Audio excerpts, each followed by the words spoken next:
welcome to the Arsenal. How excited are you to be here? Yeah, super excited. Yeah, it's a privilege to be here and can't wait to get started. What excites you most about Ada sebuah alasan mengapa sebuah klub rela mengeluarkan puluhan juta pound sterling untuk seorang bek yang bahkan tidak dikenal sebagai pencetak gol atau pemain dengan statistik ofensif yang mencolok. Jawabannya cukup sederhana, karena dalam sepak bola level tertinggi, kemampuan untuk tidak membuat kesalahan seringkali jauh lebih berharga daripada kemampuan untuk sekedar mencetak gol. Dan Arsenal baru saja mendapatkan pemain dengan karakter tersebut. Ezri Konsa resmi menjadi pemain Arsenal. Bek berusia 28 tahun itu pun meninggalkan Aston Villa setelah bertahun-tahun menjadi salah satu pemain paling konsisten di lini belakang mereka. Arsenal pun memberikan kontrak jangka panjang kepada Konsa dalam transfer yang menurut laporan Reuters bernilai sekitar 55 juta pound sterling termasuk bonus atau add-ons. Namun transfer ini bukan sekedar tentang angka 55 juta pound sterling. Ini adalah tentang sebuah pesan. Arsenal ingin mempertahankan standar pertahanan mereka di level tertinggi. Pertanyaannya bukan lagi apakah Konsa cukup bagus untuk bermain di Arsenal. Pertanyaannya adalah seberapa besar perubahan yang bisa dia berikan kepada pertahanan The Gunners. Sebelum kita membedah jawabannya, jangan lupa untuk subscribe ke Superfast Reborn, aktifkan lonceng notifikasi, dan dukung terus channel ini untuk mendapatkan berita transfer, analisis, serta kisah sepak bola terbaru dari seluruh dunia. Karena kali ini, kita akan melihat mengapa Arsenal begitu yakin bahwa Ezri Konsa adalah bagian penting dari puzzle mereka.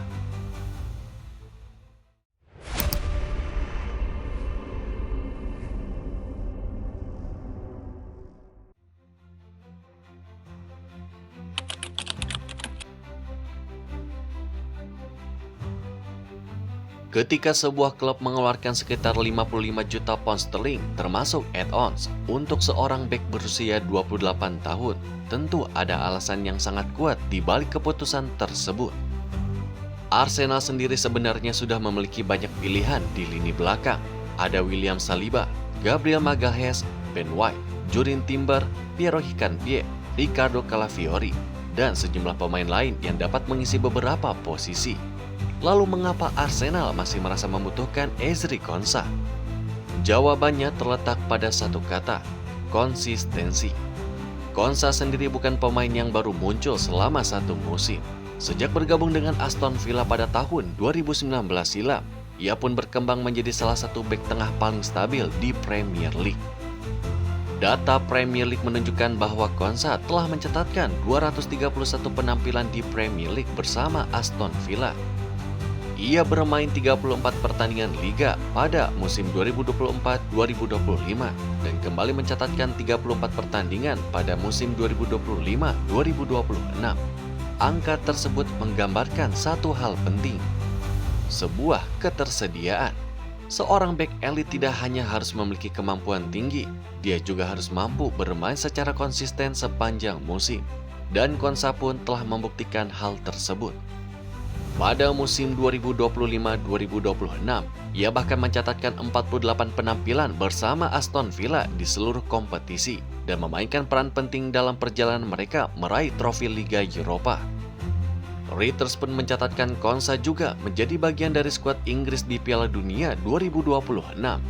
Artinya, Arsenal tidak membeli pemain yang masih harus dibuktikan. Mereka membeli pemain yang sudah teruji.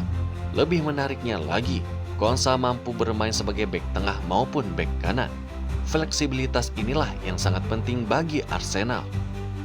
Dalam sepak bola modern, posisi seorang pemain tidak lagi sesederhana bek tengah, bek kanan, ataupun bek kiri.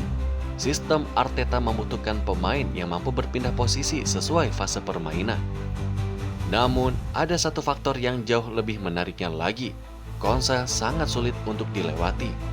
Opta pun mencatatkan bahwa dari 231 penampilannya di Premier League, ia hanya 37 kali berhasil dilewati oleh lawan.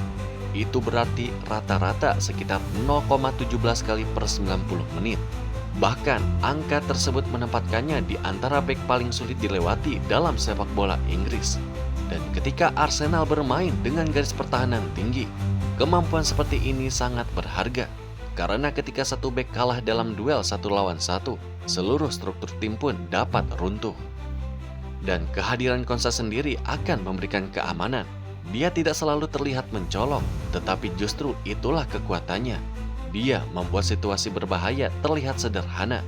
Dan bagi Arteta, mungkin itulah alasan terbesar mengapa Arsenal bersedia membayar mahal untuk mendapatkannya.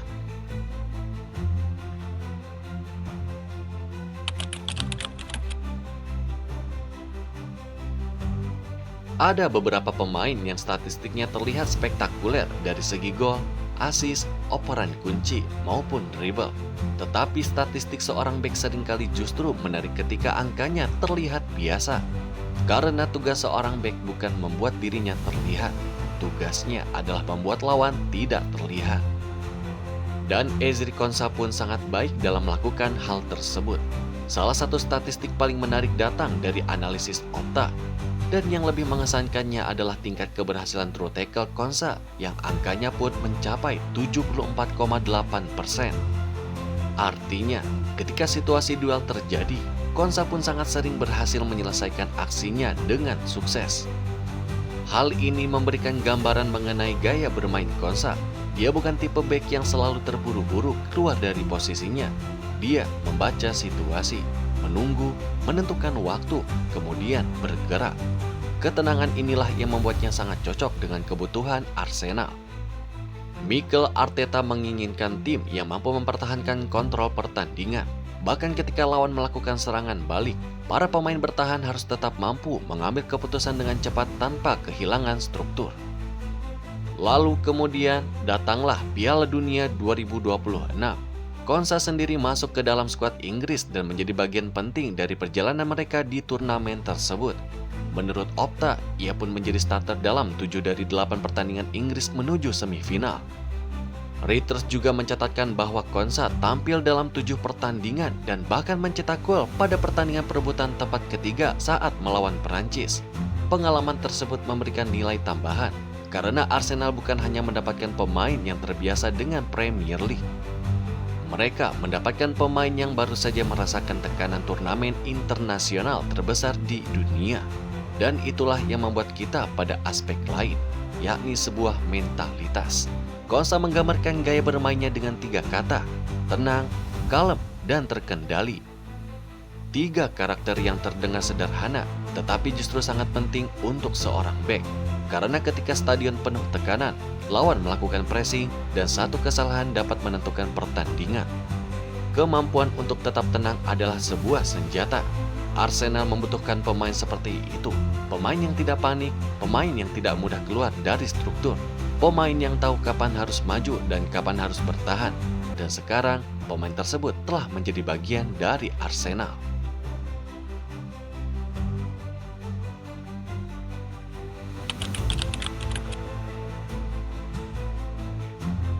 Transfer Ezri Konsa pada akhirnya bukan hanya tentang menggantikan satu pemain yang cedera. Ini adalah tentang bagaimana Arsenal ingin membangun lini pertahanan mereka untuk beberapa tahun ke depan. Cedera dari William Saliba pun membuat kebutuhan tersebut semakin terasa. Saliba merupakan salah satu fondasi utama pertahanan Arsenal. Tetapi sepak bola modern menuntut klub memiliki lebih dari 11 pemain utama. Musim yang panjang berarti cedera, skorsing, rotasi, pertandingan Eropa, pertandingan domestik, maupun periode jadwal yang padat. Karena itu, kedalaman skuad bukan lagi kemewahan. Kedalaman adalah kebutuhan. Dan Konsa sendiri memberikan sesuatu yang sangat berharga. Ia fleksibilitas. Dia dapat bermain sebagai bek tengah. Dia juga dapat bermain sebagai bek kanan. Dalam situasi tertentu, kemampuan tersebut memungkinkan Arteta mengubah struktur pertahanan tanpa harus melakukan pergantian pemain. Jika Saliba kembali fit, persaingan di posisi bek tengah pun akan semakin sengit. Gabriel tetap menjadi salah satu pilihan utama. Saliba tetap memiliki status penting. Timber juga dapat bermain di beberapa posisi. Ikanpie dan Calafiori memberikan opsi tambahan. Lalu sekarang akan ada Konsa. Sekilas, jumlah tersebut mungkin terlihat berlebihan. Namun justru itulah tujuan Arsenal. Mereka ingin memiliki skuad yang mampu mempertahankan kualitas meskipun beberapa pemain utama absen. Namun transfer ini juga mempunyai konsekuensi. Persaingan internal akan semakin keras. Setiap pemain harus mempertahankan performanya. Tidak ada tempat yang benar-benar aman. Dan bagi Konsa sendiri, ini merupakan tantangan baru. Dan untuk pertama kalinya setelah bertahun-tahun menjadi pemain penting bagi Aston Villa, dia harus masuk ke dalam lingkungan di mana persaingan untuk mendapatkan tempat utama jauh lebih ketat. Tetapi justru disinilah mentalitasnya akan diuji. Dia datang bukan sebagai proyek masa depan, dia datang sebagai pemain yang sudah berada di usia matang. Arsenal membayar mahal karena percaya bahwa Konsa sendiri bisa memberikan dampak yang sekarang. Dan Arteta tampaknya mendapatkan apa yang dia inginkan. Seorang bek yang tenang, sulit dilewati, kuat dalam duel, mampu bermain di dua posisi. Dan jika seluruh kualitas yang telah ia tunjukkan di Aston Villa mampu diterjemahkan ke Emirates Stadium, transfer ini berpotensi menjadi salah satu kepingan terpenting dalam upaya Arsenal mempertahankan dominasi mereka.